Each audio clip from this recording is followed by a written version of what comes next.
આર્ય સુહસ્તી સુરીની પાટે 12 પટ્ટધરો થયા છે. તેમાં 5મા આર્ય સુસ્થિત સુરી અને 6ઠ્ઠા આર્ય સુપ્રતિબદ્ધ સુરી છે. આ બંને આચાર્યો કાકંદી નગરીના વતની હતા. રાજકુળમાં જન્મેલા સગા ભાઈ હતા.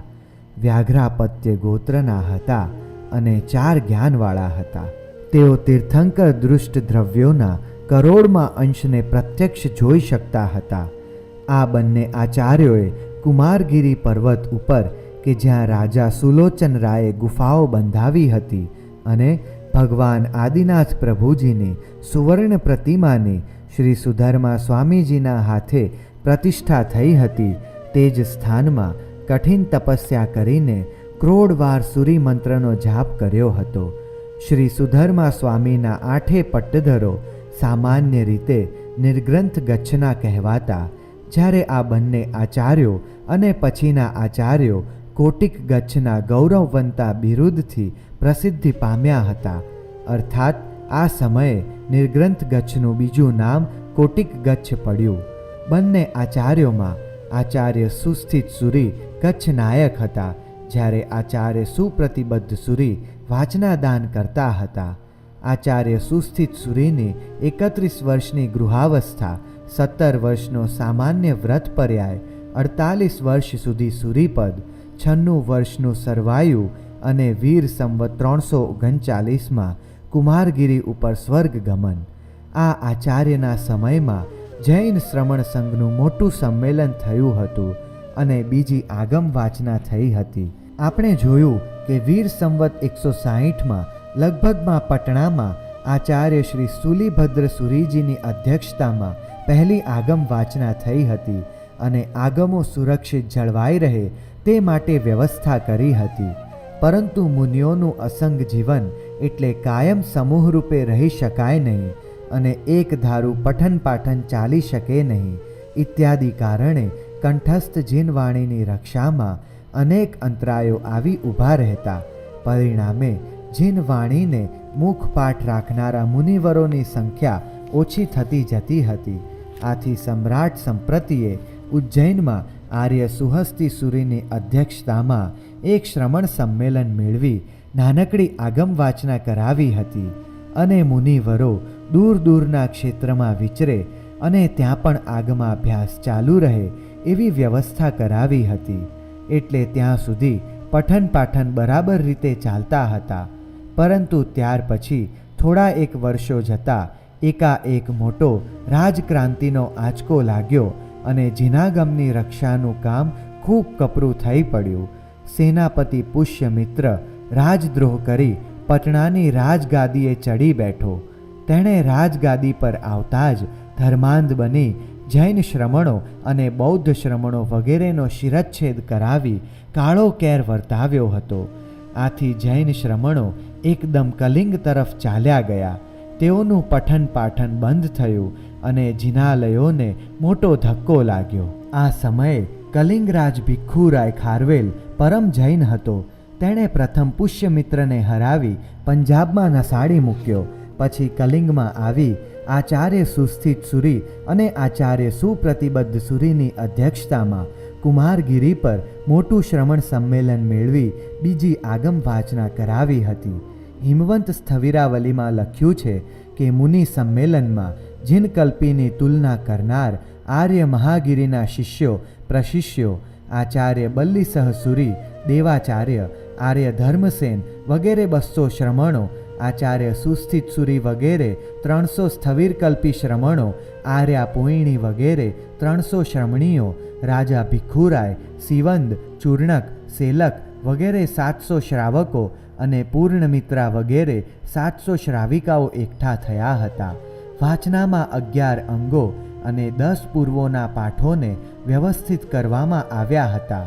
આચાર્ય બલ્લીસહ સુરીએ આ વાચનાના પ્રસંગે વિદ્યાપ્રવાદ પૂર્વમાંથી અંગ વિદ્યા વગેરે શાસ્ત્રોની રચના કરી. આચાર્ય સુસ્થિત સુરીને મુખ્ય 5 શિષ્યો હતા, જેમનો પરિચય આ પ્રમાણે છે.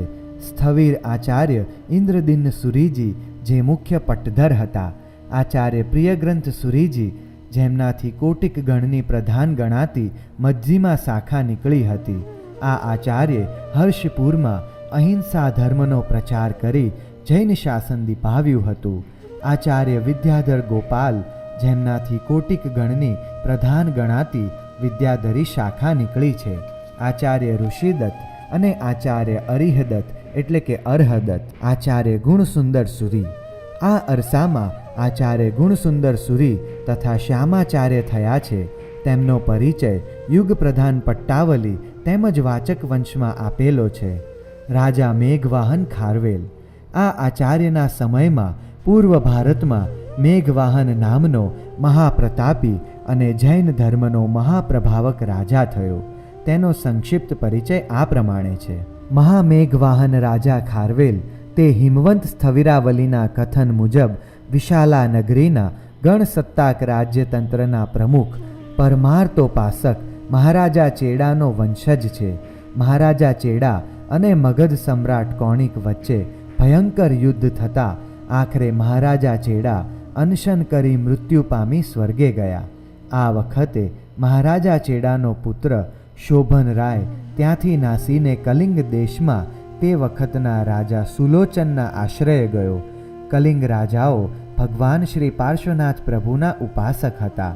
કલિંગ નરેશ સુલોચન રાય પણ જૈન હતો. તેને સંતાનમાં પુત્ર ન હતો, માત્ર એક પુત્રી હતી. સુલોચન રાયે પોતાની કન્યા અને રાજ્ય બંને શોભનરાયને આપ્યા.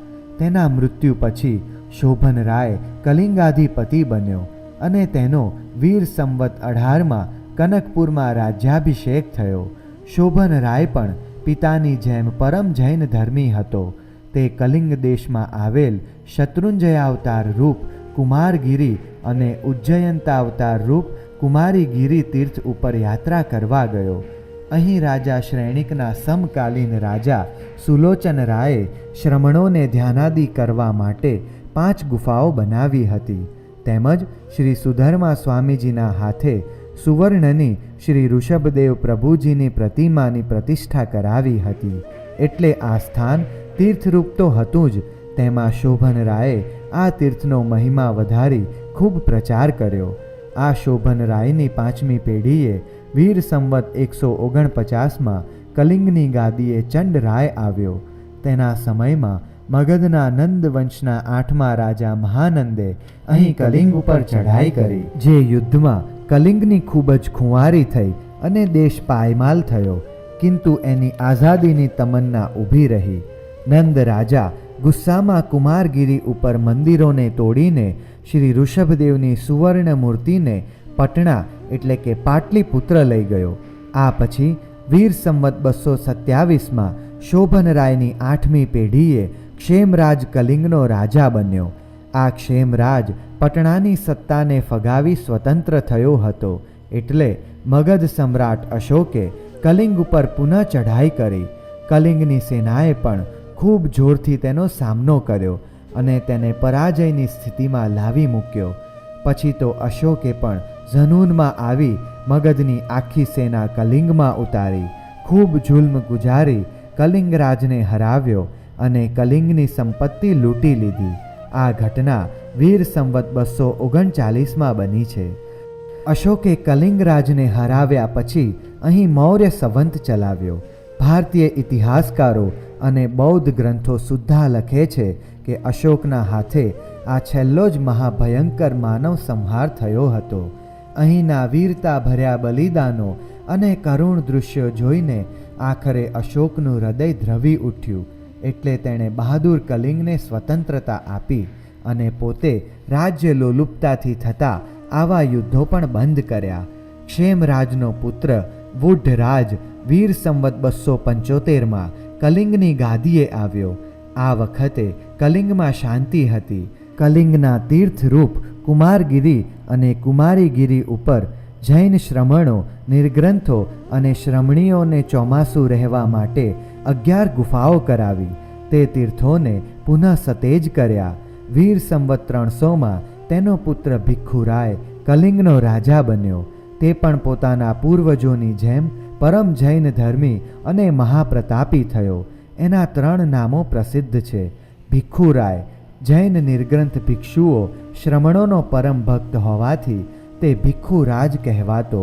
મહામેઘવાહન એને એના પૂર્વજોથી ચાલ્યા આવતા મહામેઘ જેવા હાથીનું વાહન હોવાથી તે મેઘવાહન કહેવાતો. તેણે કુમારગીરીની એક ગુફામાં હાથી કોતરાવેલ. તે ગુફા આજે હાથી ગુફા તરીકે પ્રસિદ્ધ છે. ખારવેલાધિપતિ એની રાજધાની સમુદ્રને કિનારે હોવાથી તેમજ એની રાજ્યની મર્યાદા સમુદ્ર સુધી હોવાથી તે ખારવેલાધિપતિ કહેવાતો. આ ભિક્ષુરાએ મગધના રાજા પુષ્યમિત્રને હરાવ્યો. પાટલીપુત્રની પાસે ગંગામાં પોતાના હાથીઓને સ્નાન કરાવ્યું. મગધના રાજાઓ અવારનવાર કલિંગને લૂંટીને જે સંપત્તિ લઈ ગયા તે પાછી વાળી. તેમજ 8મો નંદ રાજા સુવર્ણની શ્રી ઋષભદેવ પ્રભુની જે મૂર્તિ લઈ ગયો તે મૂર્તિને પાટલીપુત્રમાંથી કલિંગ પર લઈ જઈ કુમારગીરી પર્વત પર શ્રેણિક રાજાએ બંધાવેલા મંદિરનો જીર્ણોદ્ધાર કરાવી તેમાં તેના અસલ સ્થાને ભારે મહોત્સવપૂર્વક સ્થાપી હતી. આ ઉત્સવમાં આચાર્ય સુસ્થિત સુરી અને આચાર્ય સુપ્રતિબદ્ધ સુરીની અધ્યક્ષતા હતી અને તેઓના હાથે જ પ્રતિષ્ઠા થઈ. વળી ભિક્ષુરાએ કુમારગીરી પર નવી ગુફાઓ બનાવી. તેમાં મોટી જીન પ્રતિમાઓની પ્રતિષ્ઠા કરાવી. શ્રી શ્રમણ સંઘને આમંત્રી મોટું શ્રમણ સંમેલન કરાવ્યું, જેમાં બીજી આગમ વાંચના કરાવી ચિનાગમોને વ્યવસ્થિત કર્યા. આ ઘટનાઓથી આ વખતે કુમારગીરી મહાન તીર્થરૂપ બન્યું હતું. ભિક્ષુરાય જૈન શાસનની મહાન પ્રભાવના કરી વીર સંવત 330માં સ્વર્ગવાસ પામ્યો. એનો પુત્ર વક્રરાય કલિંગનો રાજા બન્યો. તે જૈન ધર્મની પ્રભાવના કરી વીર સંવત 362માં સ્વર્ગે ગયો. તેના પછી વિદુહરાય કલિંગનો રાજા થયો. તે પણ જૈન ધર્મનો મહાન ઉપાસક થયો. એનું વીર સંવત 395માં સ્વર્ગ ગમન થયું. આ મહામેઘવાહન રાજા ખારવેલનો એક લેખ ઈસવીસન પૂર્વે બીજા સૈકાનો ઓરિસ્સામાં ખંડગીરી પરની હાથી ગુફામાં ચોડેલો ત્યાં વિદ્યમાન છે, જે ભારતીય પુરાતત્વ વિભાગમાં ઐતિહાસિક ઘટનાઓ અને જીવન ચરિત્રનું વર્ણન આપનાર સૌથી વધારે પ્રાચીન અને મોટો શિલાલેખ છે. આ લેખ ઉપરથી જાણી શકાય કે મહામેઘવાહન રાજા ખારવેલ કલિંગ ચક્રવર્તી તરીકે મનાયો છે. આ રાજાએ આંધ્ર, મહારાષ્ટ્ર અને વિદર્ભ દેશને કલિંગની છત્રછાયામાં આણ્યા હતા. આ રાજાનો પ્રતાપ તેના રાજ્યકાળના બીજા વર્ષમાં જ મહી નદીથી કૃષ્ણા સુધી પ્રસર્યો હતો. પછી તો એની વિજય પતાકા ભારત વર્ષમાં ઉત્તરાપથથી માંડીને પાંડ્ય દેશ સુધી ફરકતી થઈ હતી. ખારવેલે મગધ ઉપર ચઢાઈ કરી ભગવાન ઋષભદેવની પ્રતિમા કે જે કલિંગજીન તરીકે વિખ્યાત હતી તેને પાછી કલિંગમાં લાવી કુમારગીરી પર મંદિરમાં પધરામણી કરી હતી. કલિંગની રાણીએ જૈન સાધુઓ માટે વિહાર બંધાવ્યા હતા. શ્રમણોને વસ્ત્રો વહોરાવ્યા હતા. રાજાએ આગમોનો સંગ્રહ કરાવ્યો હતો વગેરે. શ્રીયુત જયસ્વાલ મહોદય આ લેખની સમીક્ષા કરતા ઉમેરે છે કે આ પરથી જણાય છે કે ઈસવીસન પૂર્વે 458 વિક્રમ સંવત પૂર્વે 400 વર્ષે ઉડિસ્સામાં જૈન ધર્મનો એટલો પ્રચાર હતો કે ભગવાન મહાવીરના નિર્વાણ પછી 75 વર્ષમાં જ ત્યાં મૂર્તિઓ પ્રચલિત થઈ હતી. જૈન સૂત્રોમાં લખ્યું છે કે ભગવાન મહાવીર પોતે ઉડિસ્સામાં ગયા હતા અને ત્યાં તેમના પિતાના એક મિત્ર રાજ્ય કરતા હતા. આ ખંડગીરીના લેખમાં લખ્યું છે કે કુમારી પર્વત અર્થાત ખંડગીરી ઉપર જ્યાં આ લેખ છે ત્યાં ધર્મ વિજય ચક્ર પ્રવર્ત્યું હતું. અર્થાત ભગવાન મહાવીરે પોતે જ અહીં જૈન ધર્મનો ઉપદેશ કર્યો હતો અથવા તેઓના પૂર્વવર્તી કોઈ જીન તીર્થંકરે ઉપદેશ કર્યો હતો. ત્યાં પર્વત પર એક કાય નિષદી અર્થાત જૈન સ્તૂપ હતો, જેમાં કોઈ અરિહંતનું અસ્થિ દાટવામાં આવેલું હતું. ખારવેલની યા એના પહેલાંના વખતની એવી અનેક ગુફાઓ અને મંદિરો આ પર્વત ઉપર છે કે જેના ઉપર પાર્શ્વનાથ ભગવાનના ચિહ્નો તેમજ પાદુકાઓ છે, જે કોરી કાઢેલા છે અને બ્રાહ્મી લિપિના લેખવાળા છે. તેમાં જૈન સાધુઓ રહેતા હતા એ વાતનો ઉલ્લેખ છે. આ ઉપરથી એ સ્પષ્ટ છે કે આ સ્થાન એક જૈન તીર્થ છે તેમજ ઘણું જૂનું છે. જૈન સાહિત્ય સંશોધક ખંડ 3 અંક 4 પૃષ્ઠ 96. આથી સ્પષ્ટ છે કે કલિંગ દેશ જૈન ધર્મની પ્રાચીન કેન્દ્રભૂમિ છે. આવી રીતે આ પ્રતાપી અને મહાન શાસન પ્રભાવક જૈન ધર્મી મહારાજા ખારવેલ ઈસવીસન પૂર્વે 200માં કલિંગ દેશમાં થઈ ગયો છે. આ સમય સુધી કલિંગમાં જૈન ધર્મનું પ્રાબલ્ય હતું. નવો આવનાર વેદ ધર્મી પણ જૈનત્વથી રંગાઈ ગયો હતો. માટે જ વેદ ધર્મના આચાર્યોએ એક નિયમ બનાવી રાખ્યો હતો: સિંધુ સૌવીર સૌરાષ્ટ્રાંશ તથા પ્રત્યંતવાસીન અંગ બંગ કલિંગાશ્ચ ગત્વા સંસ્કાર મર્હતિ.